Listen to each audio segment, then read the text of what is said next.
Baiklah, Assalamualaikum warahmatullahi wabarakatuh.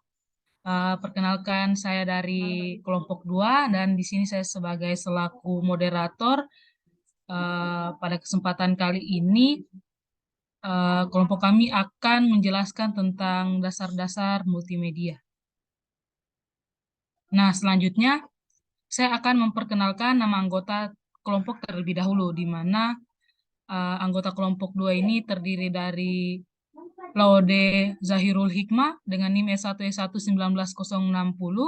Yang kedua itu Lili Apriliani dengan NIM S1E1 20012. Selanjutnya yaitu Denny Hidayat dengan NIM S1E1 20026. Dan keempat itu Raya Srikandi dengan NIM S1E1 20046. Yang selanjutnya itu Deris Alfikar dengan NIM S1E1 20064, dan yang selanjutnya adalah Bayu Aidil dengan NIM S1E1 20078. Selanjutnya Siti Nur Hadijah dengan NIM S1E1 20092, dan yang terakhir adalah saya sendiri, Katharina Miliangi dengan NIM S1E1 20106. Mungkin untuk slide selanjutnya kita sudah langsung masuk ke materinya. Nah, yang materinya ini akan dijelaskan yaitu tentang jenis-jenis multimedia, di mana jenis-jenis multimedia di sini yang akan dijelaskan itu oleh Saudari Raya. Mungkin saya persilakan sebagai selaku moderator untuk menjelaskan bagian materinya. Baik, terima kasih.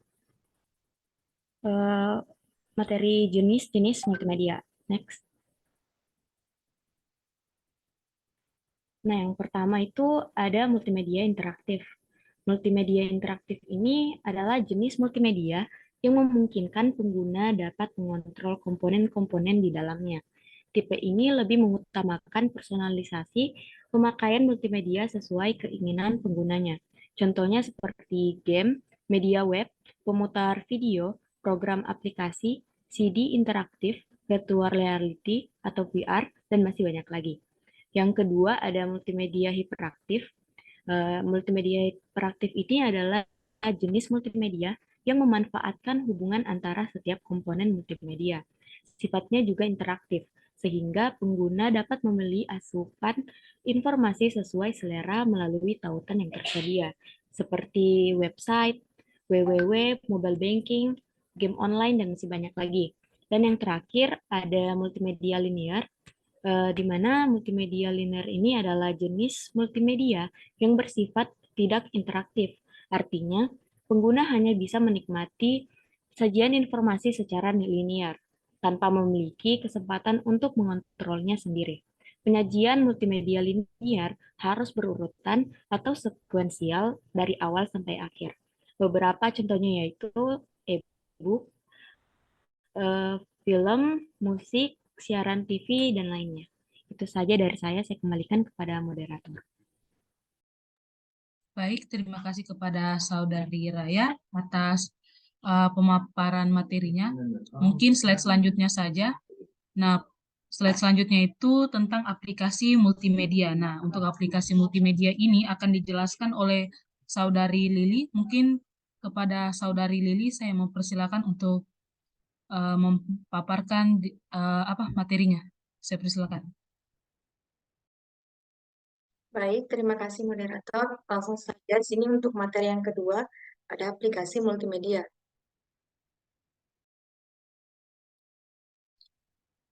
Nah, di mana untuk aplikasi yang pertama itu ada media player. Media player adalah jenis perangkat lunak yang digunakan untuk memainkan informasi dalam bentuk audio dan video. Nah, kemudian eh, untuk aplikasi yang kedua itu ada video atau audio editor. Nah, di mana audio editor adalah jenis perangkat lunak yang digunakan untuk mengedit dan memanipulasi informasi dalam bentuk video dan audio. Banyak sekali proses dalam mengedit video dan audio. Contohnya adalah proses pemotongan, penggabungan, konversi format audio atau video, dan manipulasi kualitas video atau audio. Nah, kemudian untuk yang ketiga ada grafik atau image editor, merupakan perangkat lunak yang digunakan untuk melukis, menggambar, mengedit, dan memanipulasi image atau gambar secara interaktif pada sistem komputer. Terdapat dua jenis image yang dihasilkan oleh image editor, yaitu dalam bentuk bitmap image dan vector image. Nah, kemudian untuk aplikasi yang keempat ada animasi, di mana animasi ini adalah perangkat lunak yang digunakan untuk membuat, mengedit, dan memanipulasi informasi dalam bentuk animasi. Animasi adalah gambar bergerak atau video dengan konten gambar yang fiktif, seperti kartun dan gambar tidak real. Nah, kemudian untuk aplikasi yang terakhir ada grafik 3D, di mana aplikasi grafik 3D ini merupakan perangkat lunak yang digunakan untuk membuat, mengedit, dan memanipulasi informasi dalam bentuk gambar 3 dimensi. Beberapa dengan format gambar atau image secara umum adalah dalam bentuk 2 dimensi. Gambar 3 dimensi merupakan representasi gambar dalam geometri 3 dimensi. Slide selanjutnya, moderator. Nah, di sini ada contoh aplikasi pada multimedia, di mana untuk aplikasi yang pertama itu ada media player, di mana beberapa jenis perangkat lunak itu media player-nya ada Windows Media Player, di mana bersifat komersial dan diproduksi oleh Microsoft. Perangkat lunak ini ikut dalam paket Microsoft Windows. Nah, kemudian yang kedua itu ada Winamp, bersifat freeware atau komersial dan diproduksi oleh Northern Edge.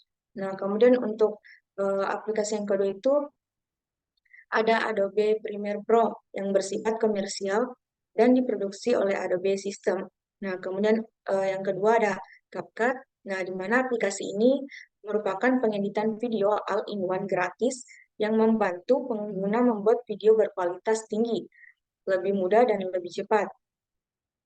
Nah, kemudian yang ketiga ada Graphics Image Editor, di mana meliputi Adobe Photoshop, merupakan vektor dan bitmap image editor bersifat komersial dan diproduksi oleh Adobe System. Nah, kemudian juga ada CorelDRAW, di mana merupakan vektor image editor bersifat komersial dan diproduksi oleh Corel Corporation. Nah, kemudian untuk bagian aplikasi yang keempat itu ada Macromedia Flash, di mana merupakan perangkat lunak animasi yang banyak digunakan baik untuk web, presentasi, dan lain sebagainya.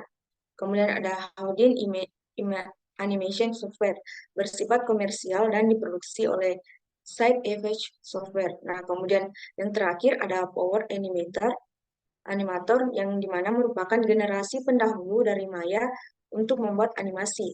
Nah, di sini juga bersifat komersial dan diproduksi oleh alias System Corporation. Nah, kemudian untuk yang terakhir, untuk aplikasi yang terakhir itu ada Graphic 3D, di mana meliputi Blender, di mana adalah perangkat lunak sumber terbuka grafik komputer 3D. Perangkat lunak ini digunakan untuk membuat film animasi, efek visual, model cetak 3D, aplikasi 3D interaktif, dan permainan video. Kemudian yang terakhir ada Auto CID, adalah perangkat lunak komputer untuk menggambar 2 dimensi dan 3 dimensi yang dikembangkan oleh Autodesk. Nah, produk Auto CAD secara keseluruhan adalah software CAD yang paling banyak digunakan di dunia maya. Nah, baik, itu saja materi dari saya. Selanjutnya saya kembalikan kepada moderator. Baiklah, terima kasih kepada pemateri. Selanjutnya masuk ke bidang-bidang aplikasi multimedia, di mana pada materi bidang-bidang aplikasi multimedia ini saya mempersilakan pematerinya untuk langsung memaparkan materinya. Saya persilakan. Baik, sebelumnya terima kasih kepada moderator. Mungkin langsung saja. Bidang-bidang aplikasi multimedia. Yang pertama, bidang produksi. Penggunaan aplikasi ini digunakan untuk merancang dan merekayasa suatu produk, misalnya alat-alat elektronik dan mesin. Bahkan dapat pula digunakan untuk memonitor dan mengontrol proses produksi dan berkembang menuju ke sistem manufaktur terintegrasi berbasis multimedia. Yang kedua, bidang pelayanan keuangan. Bidang pelayanan keuangan meliputi pelayanan keuangan personal, pajak, perencanaan keuangan, sumber pinjaman, dan perbankan. Contohnya adalah situs smartmoney.com. Yang ketiga ada bidang sistem informasi. Slide selanjutnya.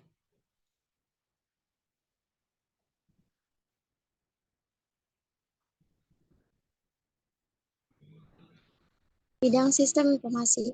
Aplikasi dalam bidang ini misalnya aplikasi sistem informasi akuntansi atau SIA, aplikasi sistem informasi manajemen atau SIM, aplikasi Decision Support System atau DSS, dan aplikasi Eksekutif Informasi Sistem atau EIS.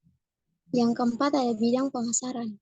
Tertuju pada aktivitas pemasaran khususnya aktivitas promosi yang meliputi periklanan, promosi penjualan perseorangan, public relation, dan penjualan langsung termasuk penjualan melalui jaringan internet. Yang kelima ada bidang travel, digunakan sebagai penerapan layanan perjalanan dan di dalamnya termasuk informasi biaya perjalanan, travel news, fitur paket liburan, dan pemesanan online untuk lodging dan transportasi melalui darat, laut, dan udara. Mungkin itu saja, saya kembalikan kepada moderator. Baik, terima kasih kepada pemateri. Mungkin untuk materi selanjutnya saya persilakan langsung saja kepada pemateri. Baik, terima kasih. Melanjutkan bidang-bidang tadi, selanjutnya ada bidang real estate.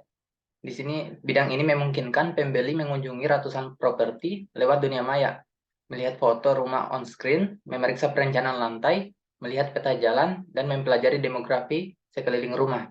Next. Selanjutnya ada bidang kesehatan. Di sini mendukung pelayanan dan fasilitas sistem kesehatan, ilmu kesehatan, kantor pendidikan medis, perpustakaan ilmu kesehatan, dan fotografi medis, serta pelayanan produksi median. Selanjutnya ada bidang hiburan. Dalam bidang hiburan, multimedia digunakan dalam film, musik, radio interaktif, televisi interaktif, dan game elektronik. Next.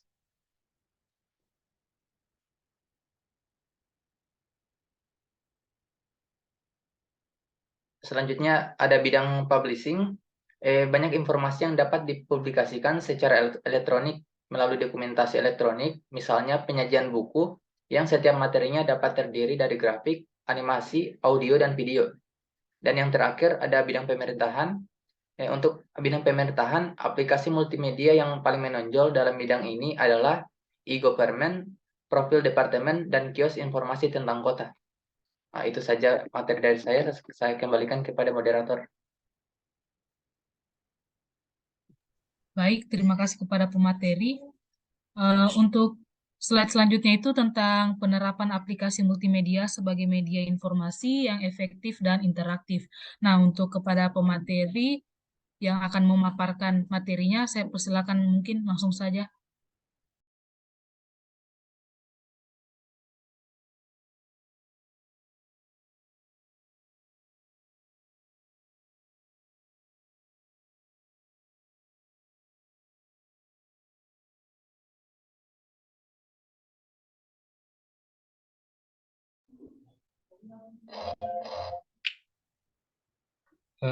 Baik, mungkin jaringan teman saya lagi terkendala. Saya akan mengambil alih untuk materi penerapan aplikasi multimedia sebagai media informasi yang efektif dan interaktif. Slide selanjutnya.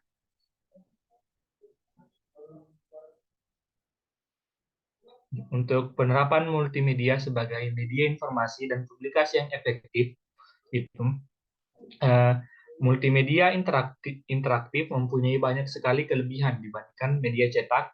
Dalam hal efisiensi dan efektivitas penyampaian informasi, multimedia interaktif juga mampu menggabungkan berbagai jenis data digital sehingga sebuah informasi dapat disampaikan secara efektif dengan konsep entertainment. Adapun penerapan multimedia sebagai media informasi yang interaktif dan efektif dapat digunakan sebagai media untuk komunikasi dengan perusahaan. Di sini bisa kita lihat untuk CD interaktif personal profil. Ringkasan tentang profil pribadi, pendidikan, pekerjaan, dan segala kelebihan yang dimiliki untuk diketahui oleh publik dan pihak-pihak yang berkepentingan untuk mendukung karir ataupun visi misi sebagai seorang public figure. Dengan memiliki sebuah video profil personal, maka akan dengan mudah promosi untuk berbagai keperluan bisnis dan sebagainya. Dan selanjutnya itu ada CD presentasi multimedia yang terdiri dari workshop, seminar, marketing, dan lain-lain. Sesuai dengan namanya, berfungsi untuk membuat sebuah presentasi atau paparan yang menarik baik dalam sebuah acara seminar, workshop, ataupun yang lainnya.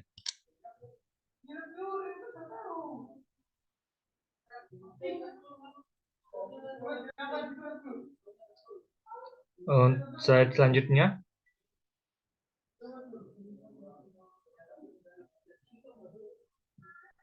Adapun aplikasi multimedia yang digunakan sebagai media publikasi dan informasi yang interaktif itu yang pertama Canva. Canva merupakan salah satu aplikasi pengolah grafis atau visual yang populer digunakan saat ini. Canva juga merupakan aplikasi pengolah grafis berbasis cloud, sehingga apabila ingin digunakan harus terhubung dengan internet. Yang kedua, yaitu ada Powtoon. Powtoon merupakan aplikasi presentasi dan video animasi interaktif. Anda bisa juga menggunakan aplikasi ini untuk kebutuhan media pembelajaran seperti presentasi, video animasi, infografis bergerak, dan lainnya. Dengan menggunakan Powtoon, penjelasan konsep materi bisa lebih jelas dan bisa mengatasi keterbatasan ruang, waktu, dan indera. Yang ketiga ada Prezi. Prezi ini merupakan aplikasi atau software yang membuat dan mengolah presentasi secara online. Prezi juga memiliki kemiripan dengan aplikasi PowerPoint maupun Google Slide. Yang keempat ada Lectora. Lectora merupakan software dan tools pengembangan e-learning. Lectora bisa digunakan untuk berbagai kebutuhan pembelajaran, terkhusus untuk pembuatan presentasi, kuis, bahkan game pembelajaran berbasis Flash. Dan yang terakhir ada Wondershare Filmora, yang merupakan aplikasi editing video yang mudah digunakan bagi pemula, namun memiliki fitur lengkap dan bisa juga menggunakan aplikasi ini untuk mengedit video pembelajaran agar lebih menarik. Baik, sekian materi dari saya kembalikan kepada moderator. Baik, terima kasih kepada pemateri. Mungkin itu saja pemaparan dari kelompok 2. Jadi saya selaku moderator di sini, jadi saya bisa simpulkan pada kelompok kami ini kita menjelaskan tentang jenis multimedia itu ada 3. Yang pertama itu multimedia interaktif, multimedia hiperaktif, dengan multimedia linear. Nah, di mana multimedia interaktif dia di sini penggunanya dapat mengontrol apa dan kapan elemen-elemen multimedia yang akan dikirim ataupun ditampilkan, kayak misalnya seperti game atau multimedia pembelajaran ataupun website. Nah, untuk multimedia hiperaktif dia di sini dia itu lebih ke mempunyai suatu struktur dari elemen-elemen terkait dengan penggunanya yang dapat mengarahkannya atau bisa dibilang mempunyai banyak tautan yang menghubungkan elemen-elemen multimedia yang ada, seperti World Wide Web, website, ataupun game online. Dan yang terakhir itu multimedia linear, di mana penggunanya hanya menjadikan penonton dan menikmati produk multimedianya yang disajikan dari awal hingga akhir. Mungkin misalnya yang sering kita dapat di kehidupan sehari-hari kita, nah seperti menonton televisi, film, majalah, maupun koran. Dan mungkin bisa dibilang multimedia di sini tuh hampir digunakan pada semua bidang di kehidupan manusia, apalagi dengan perkembangan teknologi yang sekarang kita bisa lihat sangat-sangat pesat dan memungkinkan multimedia ini akan selalu hadir dan menjadi kebutuhan setiap orang. Jadi mungkin ini saja presentasi atau sampai sini saja presentasi dari kelompok 2. Lebih dan kurangnya mohon dimaafkan. Wassalamualaikum warahmatullahi wabarakatuh.